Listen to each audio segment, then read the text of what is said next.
You're listening to Learning Leader Spotlight, interviews with corporate L&D leaders. On each episode, we sit down with key industry experts to discover more about what's happening in the world of learning and development, from current trends and insights to the most valuable lessons learned along the way. Join us for a fresh perspective on all things training and the best direction forward. Welcome to Learning Leader Spotlight, where we interview the learning leaders of today to help the learning leaders of tomorrow. I'm Ginni Rometty, your guest host, and I am a relationship manager with Training Pros, the sponsor of this podcast. Training Pros is a learning and development contract staffing company. We like to say when you have more projects than people, let us help find the best consultant to start your project with confidence. I have a special guest joining me today, someone I've had the pleasure of knowing for just about a year now, but it feels like we've known each other much longer. He is an amazing leader and very passionate about giving back to our L&D community. I'd like to introduce you to Chris Johnson, Manager Learning and Development at Toyota. Welcome, Chris. Thank you so much, Ginni. I'm very, very honored to be here. Thank you. Yeah, of course. And we are so happy that you were here today with us. So Chris, if you would introduce yourself to our audience, share a little bit about who you are, what you do, that'd be great. Absolutely. So yes, you mentioned it. I'm Learning and Development Manager at Toyota. I've been here probably about a little over 8.5 years. So it's an amazing company. But what we kind of focus on is enterprise learning and development. So as you can imagine, Toyota's rather large entity. So enterprise learning and development, and I'll just leave it there because it's pretty broad, kind of what we cover. And then some of the other targeted areas that we focus on are executive development programs, as well as onboarding, whether that's new hire or executive onboarding. So my team kind of works in that area. Awesome. Well, thanks so much for sharing. It's always interesting to think about how did we each end up here in L&D. So I was curious, let's talk a little bit about how you found your way to L&D and what attracted you about the field. Well, interesting story. I'm sure. I'm going to go back. I think I've always been interested in people as far back as I can remember. But the one kind of tidbit that really got me going in this direction is a movie, and it was called Copycat. So I don't know if you've ever watched it or heard of it, but no, I haven't, but I'm curious.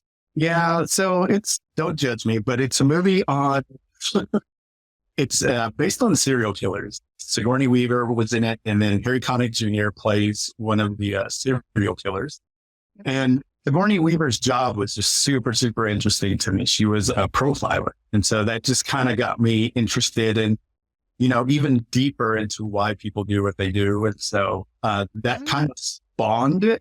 I majored in psychology at Texas Tech, Tech, and then really kind of landed in elementary school after going through college and all of that. So I taught elementary school for a while. And then kind of transitioned into L&D. It was at a spot where it was easy to make a shift, a change. The district was going through some things. So I shifted to L&D because I felt like these skills that I've developed kind of translate into this area of learning development and instructional design. So that's kind of how I transitioned into this world. So interesting out, but. So we owe Sigourney Weaver, right? For Sigourney Weaver and Harry Connick. Harry Connick Jr. All right, perfect. Well, it's interesting that you mentioned about the transition from education into the corporate L&D space. And I know that several, teachers now are looking to transition and have been over the last several years. So, it's a great thing to do and leverage those skills, as you mentioned. And I'm sure that over the past, you said 8 years at Toyota. So at least in those 8 years, I'm sure you've seen a lot of changes in our space. So what, from your perspective, has been the most impactful of those changes that you've seen in the last few years? Yeah, obviously one of the things that comes to mind is when you look at our society and how quickly things are changing and coming into play. You take TikTok into that, you bring YouTube into that. And so this whole idea of microlearning, it's still relevant. It's still significant in our world. And so that's one area. Another area is the learning ecosystem. And so with all of these, social learning aspects that we have, all of these different tools that we have, the ecosystem has kind of grown, and it's definitely more broad now. And we're definitely, really kind of looking into how we can connect all those things to kind of really support learning for our, coworkers, team members, whatever you want to call them. And kind of driving that has been this move in educational technology. I know when I was still teaching, there were quite a few, but now, looking at 2024, it's global. Like all of these EdTech companies keep popping up left and right. And then kind of in that, I guess, holistic view of educational technology, you have AI coming into play there. Yes. And so how are all of those things going to work together and kind of play nicely, if you will? Yeah. AI is going to drive a lot of that. And I think that's really what we've seen that's making an impact right now. It's changing kind of how we have to look at what we do and how we do it. Right. No, I wholeheartedly agree. And I think that, it's interesting for me. That's one of the things that drew me to this space was the variety, the changes, the adaptability that we all have to thrive in this space. So I think we've definitely seen that from a technology standpoint, especially recently. So now that, you talked a little bit about what's happened, where we're currently at, where are we going? Where do you see L&D in the next 5 to 10 years? Yeah, I think I kind of alluded to it. So I think educational technologies are going to continue to grow. And with the way that AI is going to play into that, it's, I think, really going to change how we look at learning, how we look at development. I know upskilling is the big buzzword too, and AI, educational tech, and all of that is going to start to come together a little more clearly for us. But AI it's definitely going to be more mainstream in the next 5 to 10 years. I know that there are a lot of different platforms out there. There are a lot of companies that have internal platforms because of security, I guess, anxiety that we had. So those things are going to come into play. And I do want to make mention of one thing in the next 5 or 10 years that we need to kind of keep an eye on is learning anxiety. Learning anxiety? Yeah. So the way I kind of think about this is with so much out and we're all, guilty of doing this where we're on Instagram or we go to YouTube for something specific and we end up in a rabbit hole. So you think of like, whether it's Coursera or Udemy, all these learning platforms that we have and the internal training that we have at our organizations, we can be just overwhelmed with the amount of content that we have to help us grow and learn. And so that is something that just kind of being mindful of that I think is going to start to come up over the next 5 or 10 years. Just the anxiety and the burnout that comes from the aspect of learning and everything that we have. We definitely only have a limited capacity in our brain to kind of keep and contain everything. So I think that's one of the things that's going to be coming up. No, I think it's a fair point. I was actually looking at something the other day, trying to figure out how to do something in Illustrator and then ChatGPT. And I was looking and I'm all over the place. And, especially if it's not great content, then I really get a bit like overwhelmed, frustrated is the word I would use. And then I go somewhere else. And so I think next thing you know, you're watching a Matthew McConaughey inspirational video or something. There's probably nothing wrong with that every once, but so true. So true. Oh my goodness. Well, I was thinking about skills and like personally, I was literally looking something up, right? A skill and how to do something. And so I was curious in your role, what skills or roles are you finding it really hard to find talent for recently and currently? Yeah, I think just one, the foundational aspects of instructional design. And I don't want to throw shade at anyone, but I get a lot of folks who come in and say that they built training and it's just a PowerPoint. And then granted, you can do amazing things in PowerPoint, but it's still the foundational instructional design, whether it's relating to the adult learning theory that we have, behaviors, those type things. So as you're building those things out, that's one thing that I struggled to find. The other is good facilitators. And so I come from a teaching background, and I know teaching and facilitating, two different things. Skill sets are, you can use some of those skill sets in each. However, teaching something and facilitating something completely different. So facilitators that come in with that knowledge or with that just acumen of how to do that, how to manage a room, how to, shift and transition into other topics. Those are some of the things that we've been looking at that we kind of had a hard time finding. Yeah, I think that's fair. And I've actually heard that from others, especially recently, right? With the transition to the virtual training and then now having to go back into in-person instructor-led training and facilitation and having, you're on all the time and you have to facilitate, you have to build a rapport, and some of those people intangible skills, I think are what people struggle with sometimes when we're talking about this now. So yeah. Good point. So Chris, tell me, what's your favorite source for industry news and information that you would share with our audience? Yeah, I think some of the main ones are the same. I think that a lot of us go to everything with ATD. That's definitely one. Also Instagram, LinkedIn, and Training Magazine are some of the most used, at least for me. Like I mentioned, the learning anxiety. So I try to limit so much out there. But there are some podcasts.